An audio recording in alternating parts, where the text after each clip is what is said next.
On this video, I would like to finish what I started, and my computer stopped working.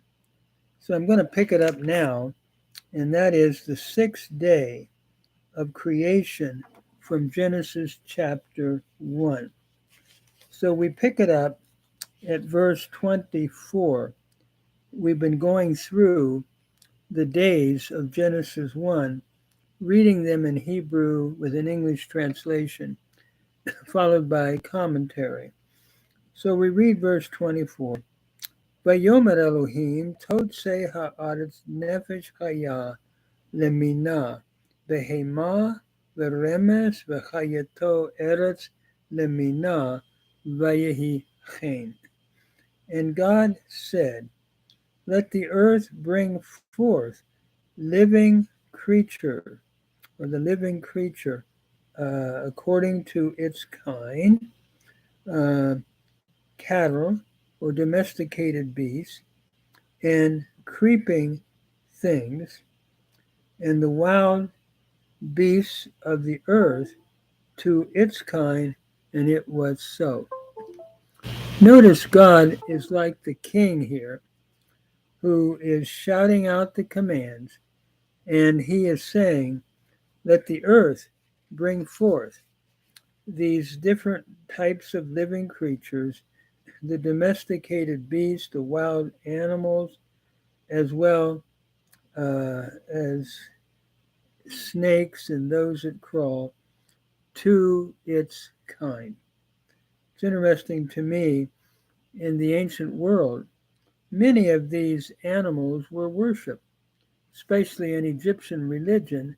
And what we're seeing here is that the Lord alone is to be worshipped. He is the creator. Uh, and worship the creator, not the creation. It seems to be the emphasis here in this text. So then we go on in verse 25. Vaya'as Elohim et hayat ha'aretz lemina, va'et ha'behema lemina, va'et kol remes ha'adama leminehu, vayar Elohim ki tov. So, and God made the wild animals of the earth to its kind, and the domesticated cattle to its kind, and every creeping thing of the earth or of the ground to its kind, and God saw that it was good. Notice again, God is the source of all life, of all animal life. That's the thought. And as we said in the previous verse, don't worship the creature, animals, but worship the Creator. And now he comes to the creation of humankind. Notice verse 26. Vayomer Elohim na'aseh Adam b'tzalmenu kidmutenu vayirdu b'dgat hayam uva'of hashemayim uva'behema uva'chol ha'aretz uva'chol haromes al ha'aretz. And God said, let us make man. Let us make man according or in our image, according to our likeness, and let them have dominion over the fish of the sea, over the birds or the fowl of the heavens, and over the domesticated beasts, and over all the earth, and over everything that creeps, every creeping thing that creeps over the earth or upon the earth.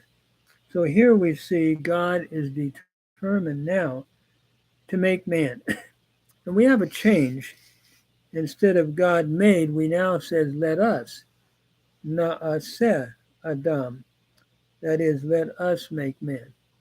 And there's been quite a debate over that. Some believe it's an allusion to God speaking to the angels, talking to them, and others believe it's God talking to well, we could say, sort of a rhetorical way of speaking, let us make man. Um, However, I believe that as a Christian interpreter, that this is one of the amazing passages of looking sort of at the Trinity in, let's say, without coming out and saying it, but revealed in the plural, let us. And what is it? The statement concealed in the Old Testament, revealed in the New Testament. We know that Christ was the creator of all things as well in John 1:3. And so the Spirit too. So we believe Christian interpreters understand this to be a reference to the triune Godhead, making man in our image according to our likeness. And it's interesting.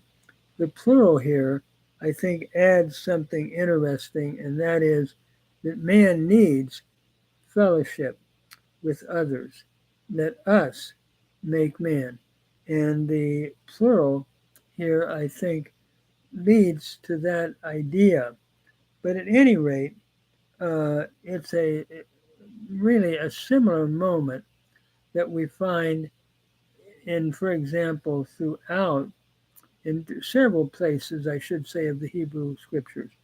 One being, whom shall we sin in Isaiah chapter 6. And so, again, Christian interpreters, myself as a Christian interpreter, understand this to be a reference to the fullness of the triune Godhead, seen through the lenses of can I say, progressive revelation in the New Testament. So now, man is created, the highest of God's creatures. It's interesting when we look at Enuma Elish, the Babylonian account of creation. Man is just an afterthought. After the minor gods were given birth by Apsu and Tiamat, and after the struggle of Marduk with Tiamat, the gods were saying, we need to have savage humans to do the kind of work we don't want to do. I've often used the analogy to put out the garbage, to do what we don't want to do. That was the thought of the ancient Near Eastern Babylonian Enuma Elish, can I say, account of creation. And so they created mankind out of the blood of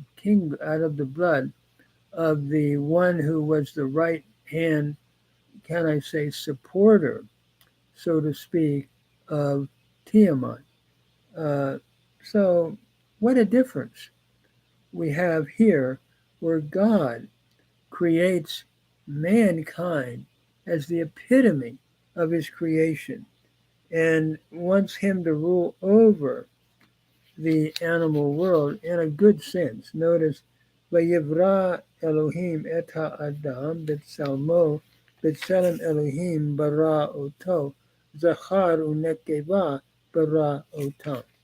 So it says, and God created mankind, or man, in his image.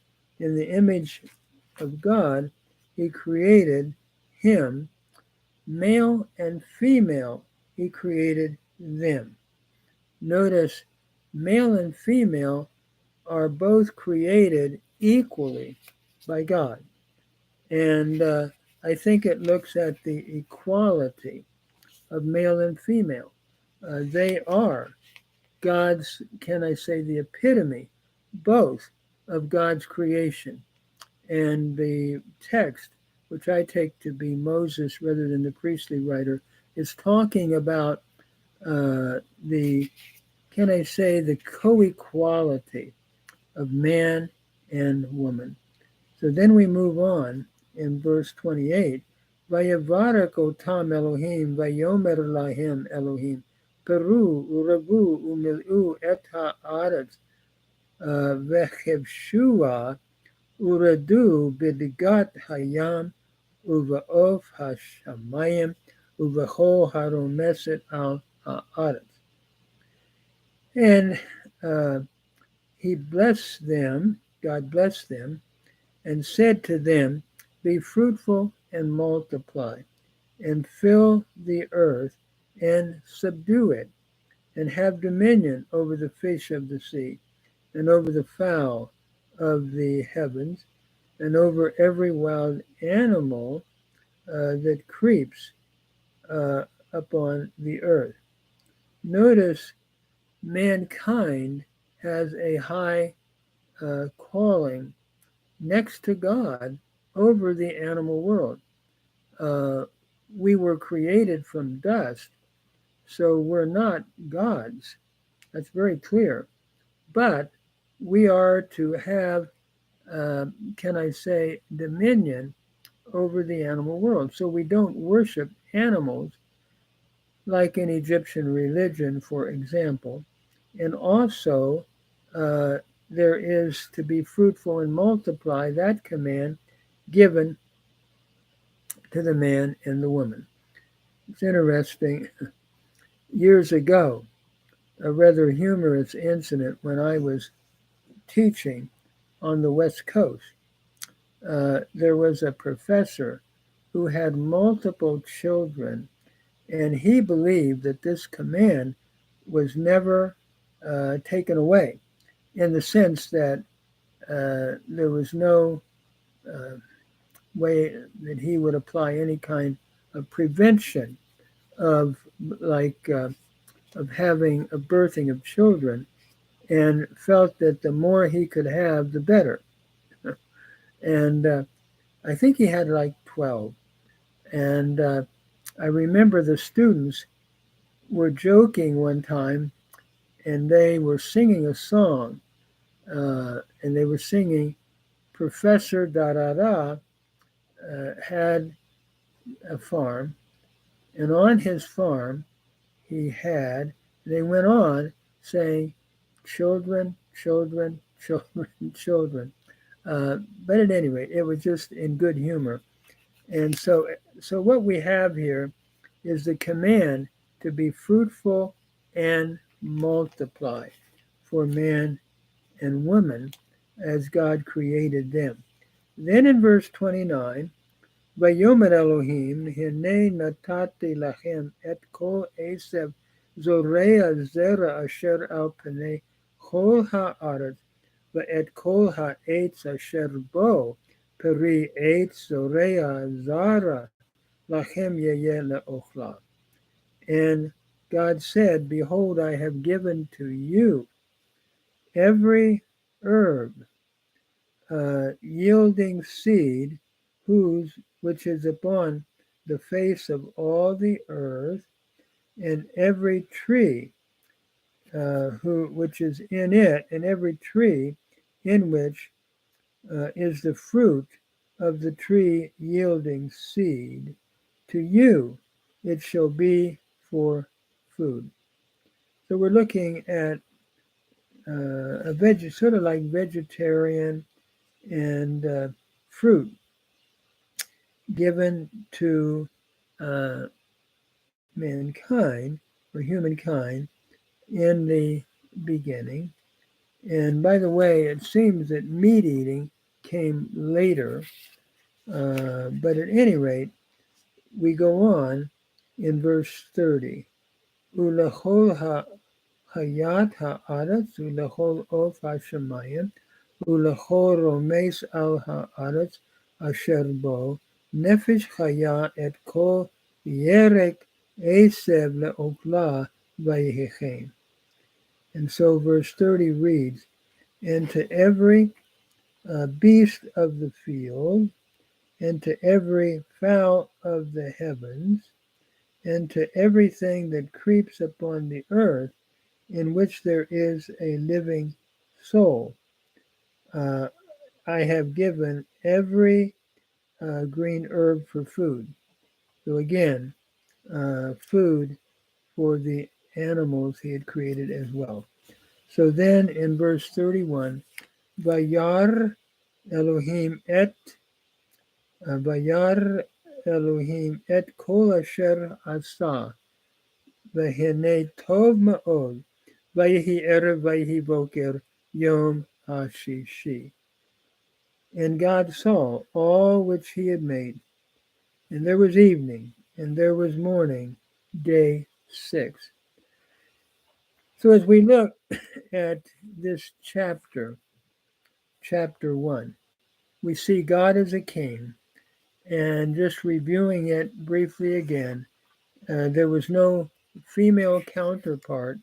God is alone, showing a tremendous, can I say, emphasis on monotheism, and he speaks creation into being, and all the way through, he is the king, giving the command concerning creation.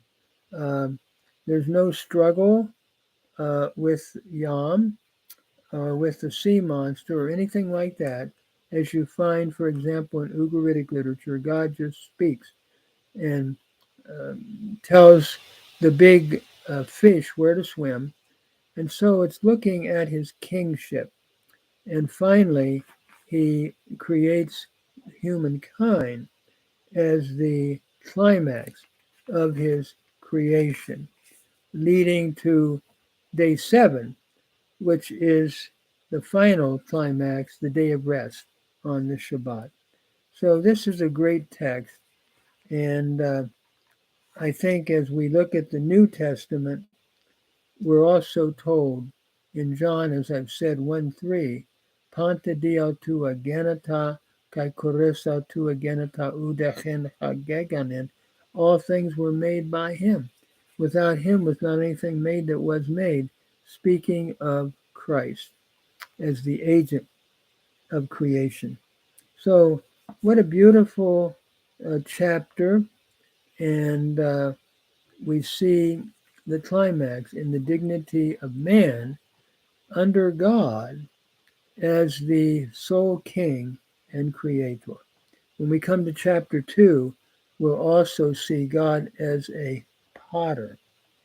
I remember years ago when I was studying for my master's and then later PhD, I remember the professor making a statement about how in Genesis 1, we see a king shouting out command, and it's more formal. It doesn't mean that there was a different source, like a priestly source and so forth. And then in chapter 2, we had a different source, which was more anthropomorphic. And I remember the professor sort of chuckling and say, when you look at that, you have a great literary genius using two models. The model of a king in chapter 1, who is on the throne shouting out commands, followed in chapter 2 by the model of a potter who gets his hands in the clay. So naturally, it's more anthropomorphic, and God is both sovereign and he's able to come down to relate to us. We have both being taught in this, can I say, these two accounts of creation. God is king, chapter 1, God is potter in chapter 2.